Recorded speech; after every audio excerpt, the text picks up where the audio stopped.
मैं आज तक पानी की खोज करता रहा, वाणी की खोज करता रहा, जिनवाणी की खोज करता रहा।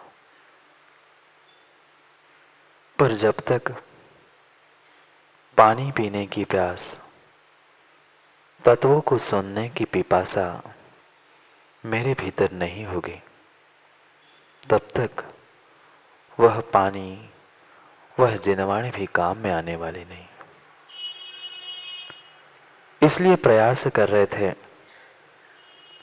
कि मुझे पिपासा कैसे प्राप्त हो, मुझे प्यास कैसी लगे। पानी की प्यास तो हमें दिन में कई बार लगती है, कई बार उसे हम शांत भी कर लेते हैं। पर क्या माँ तत्व सुनने की पिपासा, जिनवाणी प्राप्त करने की प्यास मुझे आज तक लगी? नहीं लगी।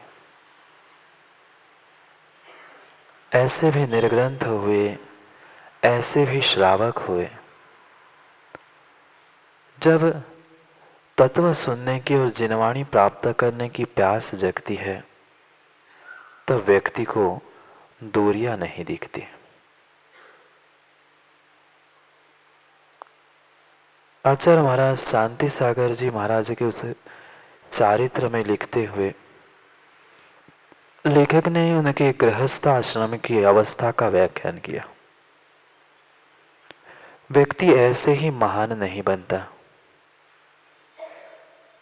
पहले महान पुरुषार्थ करना पड़ता है, तत्वों का निर्णय करना पड़ता है, तब व्यक्ति महान बन पाता है। हम चुल्लू भर पानी में मां खुश होके बैठ गए कि मुझे मिल गया ज्ञान। नहीं होंगे ज्ञानी। इतने चारित्रवान, इतने ज्ञानवान तभी बन पाए जब उनके भीतर श्रावक अवस्था से ज्ञान प्राप्त करने की प्यास थी। जहां वह रहते थे वहां से कई दूरी पर वह स्वाध्याय हुआ करता था।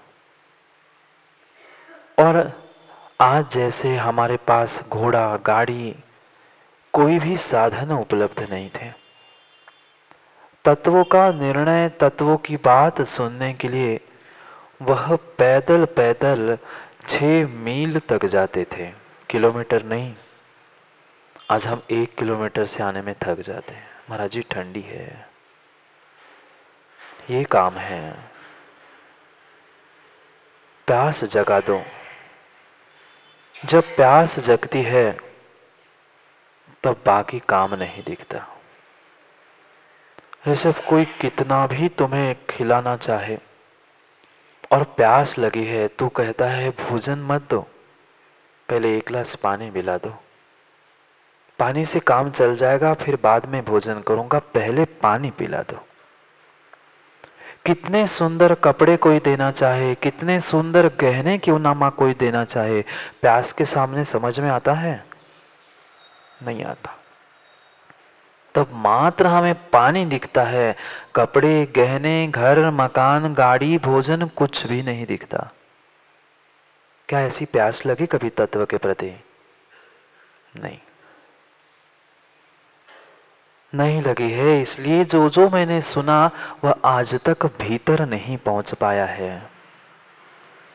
कभी भीतर से प्रश्न ही नहीं आया कि सुनना है पर क्यों? जिनवाणी को सुनना है, तत्वों का निर्णय करना है, आज तक मेरे भीतर से आवाज नहीं आई, आज तक वह प्यास नहीं जगी, आज तक प्रश्न नहीं आया कि क्यों कहा जा रहा है। 6 मील चलना आसान नहीं होता। लगभग 1.5 किलोमीटर का 1 मील हुआ करता है। मतलब कितने किलोमीटर? मात्र जिनवाणी सुनने के लिए लगभग 9-10 किलोमीटर वह श्रावक अवस्था में जिनवाणी सुनने के लिए जाते थे। हम छाबड़ा जी 2-3 किलोमीटर भी नहीं चल पाते। हमारे पास साधन हैं, सुविधाएं हैं, फिर भी हमें घर की रजाइयों से, उस हीटर से बाहर आने की इच्छा नहीं होती। क्यों? क्योंकि मां प्यास नहीं लगी है, उलझे हैं हम बाहर में, उलझ चुके हैं बाहर में। चलो प्रारंभ करते हैं विहार को। भीतर की प्यास और भीतर के विहार को ही समझना था। बाहर के कई स्थान बदल दिए। जब थकान होती है तब बदलते हैं हम अपने स्थान। अब संसार की थकान मिटाने के लिए बदलते हैं हम अपना उपयोग और अपना गुण स्थान। इसलिए उस उपयोग की यात्रा में और विहार में हम चल रहे थे। कहाँ था मेरा आज तक उपयोग? जिस क्षण उस प्यास के प्रति, कंठ के प्रति मेरा उपयोग जाएगा, पानी के अलावा कोई कोल्ड ड्रिंक पिलाए तो, कोई जूस शरबत कह दे तो, नहीं, पानी दे दो। जिनवाणी को समझो। बाहर की सुख सुविधाएं, बाहर की वस्तुएं मां मिलती रहेगी, छूटती रहेगी, पर एक बार तत्व का निर्णय कर लो, जीवन विश्वास मानना सुधर जाएगा। पर मात्र कानों से सचिन भैया नहीं करना है निर्णय। ना पिक्चर जैसे किसी हीरो हीरोइन के डायलॉग्स याद करना है, हमें भीतर उतारना भी होगा। तभी वह प्यास और पानी काम में आएगा। किसको होती है पानी की कीमत? जिसके पास प्यास होती है। एक रोटी के टुकड़े की कीमत हमें नहीं है, उसी को है जो 8 दिन से भूखा है। हमारा पेट भर गया है, ऐसे ही है ना मां? 5 महीने से हमने अपनी प्यास और पेट भर लिया है। अब हमें पानी की, न जिनवाणी की, न भोजन की आवश्यकता है। आज तक मात्र प्रमोद भैया हमने बाबा वाक्यम प्रमाणम में जीवन बिताया। उन्होंने कहा, ऐसा देखा, ऐसा लिखा, पर क्यों?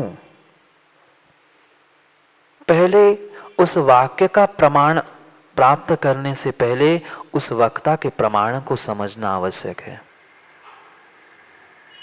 उन्होंने कब, कौन से समय में क्या कहा, अगर वह बाबा ही प्रमाणित नहीं है तो उसका वाक्य भी प्रमाणित नहीं है। व्यक्ति प्रमाणित नहीं है, व्यक्ति के कार्य प्रमाणित नहीं है, तो उसका भाषण, उसका प्रवचन भी प्रमाणित नहीं हो सकता। ऐसे भी बहुत अहिंसा के पुजारी हो चुके हमारे देश में। बहुत अहिंसा का नारा लगाया, अहिंसा में जियो, अहिंसा करो, और खाते समय शहद खाते थे। नाम लेने की आवश्यकता नहीं है, सबको पता है। जिनके पास चर्या ही नहीं है उसकी चर्चा क्या सुनना। मत जियो मां आंखें बंद करके। बाबा वाक्य प्रमाणम कह दिया, कब तक मानोगे? भीतर से आवाज आनी चाहिए, भीतर से लगना चाहिए। ऐसा कह क्यों रहे आचार्य महाराज? प्रश्न नहीं आएगा तो तत्व का निर्णय नहीं होगा। जितना गहरा प्रश्न होगा उतना गहरा उत्तर भी मिलेगा, और जितना गहरा उत्तर मिलेगा उतनी गहराई तक वह भीतर जाएगा। वह देखा जब झरना, पानी का झरना ऊपर से नीचे गिरता है, जितनी ऊपर से गिरता है उतना तेज उस पत्थर पर गड्ढा हो जाता है। हमारे बाथरूम में भी नल के नीचे गड्ढा हो गया, पर कितना सा? जितना पानी गिरता है उतना सही गड्ढा हुआ, और वहां इतना सारा पानी गिरता है, वहां इतनी बड़ी खाई भी बन जाती है। इसलिए उस प्रश्नों को समझकर प्रश्नों का यथार्थ उत्तर भी हमें समझना आवश्यक है। दोनों को एक साथ समझना है। क्यों कहा बाबा वाक्यम प्रमाणम में जियो मन? हमने एक आंखों पर पट्टी बांध के रखी है, नहीं, ऐसा कह दिया, प्रमोद भैया ने कह दिया ना, तो खत्म। भाई क्यों? ऐसा क्यों कहा आचार्य महाराज ने? प्रश्न भी भीतर आना चाहिए, वह ललक, वह प्यास प्राप्त होनी चाहिए। उस वाचन वचन के साथ पाचन और पचन भी हमें समझना पड़ेगा। इसलिए उस आचार्य अमोघ वर्ष महाराज ने प्रश्न और उत्तर, प्रश्न और उत्तर, इसी पद्धति से उस ग्रंथ का सृजन किया। मात्र अमोघ वर्ष महाराज की नहीं, अन्य दर्शनों में भी 2-3 उनके शंकराचार्य आदि ने भी यह प्रश्नोत्तर रत्नमालिका अपने नाम से कुछ शब्दों में, कुछ अक्षरों में, कुछ प्रश्नों में फेर फार करके, अंतर करके अपने नाम से प्रस्तुत की। 3-4 प्रकार की प्रश्नोत्तर रत्नमालिका आपको ऑनलाइन मिल जाएगी। पर हमें वह राजश्री अमोघ वर्ष महाराज की उस नहीं मिली, खोज नहीं पाए। हाँ, वही तो कह रहा हूं, 3 प्रकार की है। शंकराचार्य की अलग है, और एक अलग है, और अमोघ वर्ष महाराज की अलग है। हमें उस अमोघ वर्ष महाराज की ही प्रश्नोत्तरी समझना है। क्योंकि देखना, आजकल बच्चों को भी पढ़ाने का पैटर्न बदल चुका है, बदल चुका है। आपके जमाने में शायद माँ वह पाठ्यक्रम की जितनी पुस्तकें आती थी उसको ही पढ़कर आपको लिखना पड़ता था। पर आज ऋषभ, तुम्हारे पास एग्जाम जब दी थी तब किसको पढ़ के दिया था? बिना गाइड के? आज के बच्चों को गाइड चाहिए। अनेक प्रकार के गाइड में होता क्या है, जिस चैप्टर का होता है वो उसी चैप्टर में से प्रश्न बनाए जाते हैं और उसी चैप्टर में से उत्तर दिए जाते हैं। क्यों? पूरा पढ़ो चैप्टर दिमाग में नहीं उतरता, और उसी को कभी 1 लाइन वाले उत्तर पूछते हैं, कभी बड़े वाले, कभी छोटे वाले, किससे बनाए? स्कूल पैटर्न में भी वह प्रश्नोत्तरी आ चुकी है, फिर हम अपने आगम में क्यों ना लाए प्रश्नोत्तरी? यह बात तभी आचार्य महाराज को पता थी, इसीलिए उन्होंने हटके पर इस पद्धति को प्रारंभ किया। प्रश्न भी स्वयं उत्पन्न करेंगे और उत्तर भी स्वयं ही दे देंगे। ऐसे उस प्रश्नोत्तरी रत्नमाला की उस मंगलाचरण को कल हमने पढ़ा था, उसका अर्थ समझना था, और आगे की इस प्रश्नोत्तर शैली से प्रारंभ होने वाली एक एक श्लोक को भी हमें समझना था।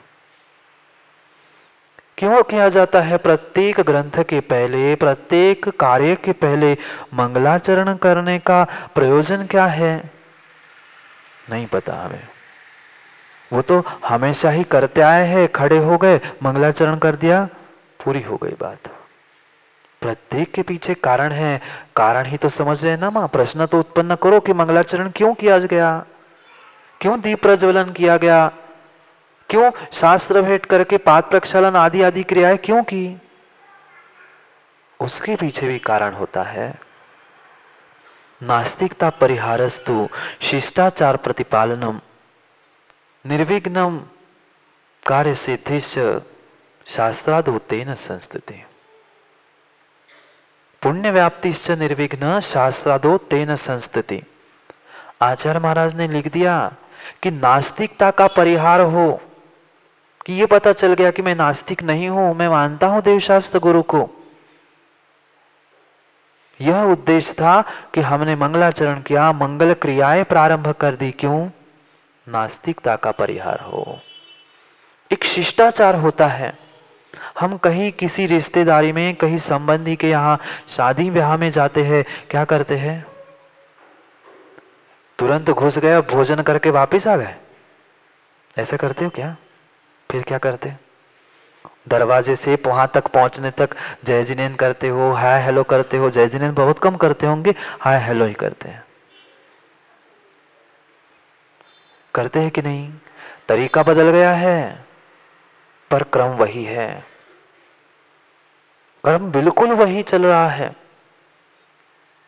वह शिष्टाचार, उस शिष्टाचार का पालन हो। आप भी जाते हो, बता दो क्या माँ, पार्टी वगैरह में, किटी पार्टी में, बीसी पार्टी में डैश डैश डैश, अब सब नहीं बताना पड़ता ना। वहां क्या होता है, जाके तुरंत उस भोजन पे धावा बोल देते हो क्या? नहीं, वह भी मैनर्स होते हैं ना। भोजन करने के मैनर्स होते हैं। 5 स्टार होटल में गए सचिन भैया और हाथ से खाने बैठ गए, क्या कहेंगे, कैसा आदमी है, इतने मैनर्स नहीं है, फोक और स्पून से खाया जाता है। सब जगह के मैनर्स होते ना। तो ऐसी धर्म सभा के, ग्रंथ के, वाचना के भी कुछ मैनर्स, शिष्टाचार होते, उसका प्रतिपालन हो, पुण्य की प्राप्ति हो, भगवान का जयकारा लगाएंगे, भगवान का नाम लेंगे, भगवान की स्तुति वंदना करेंगे, उनका गुणगान करेंगे, तो नियम से पुण्य की प्राप्ति होगी। और पुण्य की प्राप्ति हो गई कि निर्विघ्न काम हमारा भी सिद्ध हो जाएगा। क्यों किया कल प्रमोद भैया, द्रव्य मंगल किया, भगवान की पूजा की, आराधना की, क्यों किया सब कुछ? पुण्य की प्राप्ति तो हो ही गई, पर निर्विघ्न कार्य की सिद्धि हो। हमें ये बातें भी व्यवहार से समझनी होगी। यह निमित्त नैमित्तिक जो वस्तु हम पे प्रभाव डाल रही है, उनको भी हमें समझना होगा। क्यों करना? मां कोई भी क्रिया आगम में व्यर्थ की नहीं कही गई है, सबके पीछे कारण है। हमने आज तक कारणों को खोजा नहीं, इसलिए हमें लगता है ऐसा क्यों और ऐसा क्यों नहीं।